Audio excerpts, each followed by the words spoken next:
Okay, now let's go ahead and go back to the original technique of the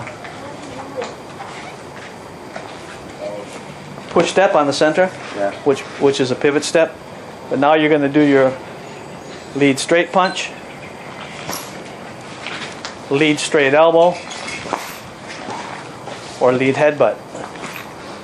So again, this connotes range, right? Of this far away, quite far away, Lee steps towards me, I hit here.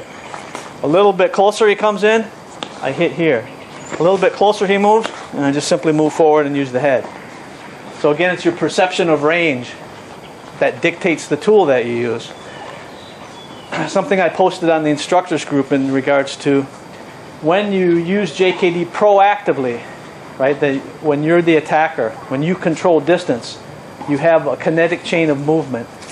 Hand, foot, foot, turning of waist, and snapping back. Impulse included at the end, the tightening of the fist. So it's like 5 connections, right? Ba-dum, boom, boom, right? At middle range, right? It's basically just the lifting and setting down of my foot. At close range, I'm forcing an arm punch. So that's why the early JKD based on the Wing Chun basically was arm punches.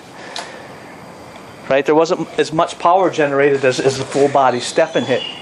So essentially that's why the later JKD is the hook punch has more power at that range. That's where it functions the best.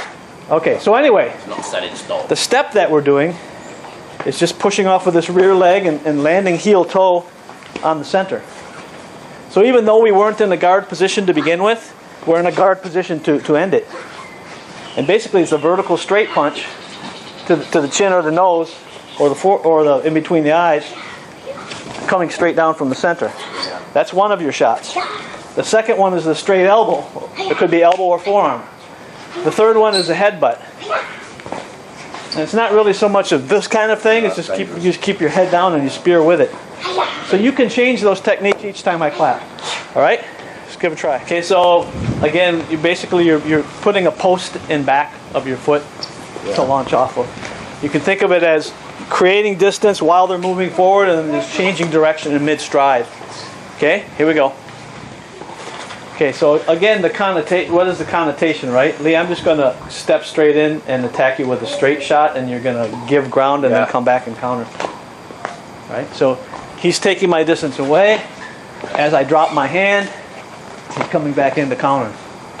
Right? If I step in and wind up, he can also take a step back and then hit me as I'm coming in. Right? I just step in, boom, like that. Again, his initial response is more passive in that he's giving himself more time. Whoa. Right? The mentality is to give you 2 options. The first option was he stepped straight in with a shot. No preparation. He just come on in. He moves just straight in. He cuts me off, right? Boom. The second one, his reaction was to move back first, but then pretty much what that is that he's getting me on my second shot. Second shot. Oh, sorry. Okay. Wee, boom. Yeah. All right.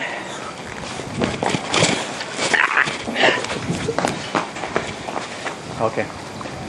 So it's about distance and timing. The whole lesson is on distance and timing. All right, so move back with the right foot and use the left tool in the same way. Move back, move forward. Then with the elbow, move back, move forward. Then with the headbutt, move back, move forward.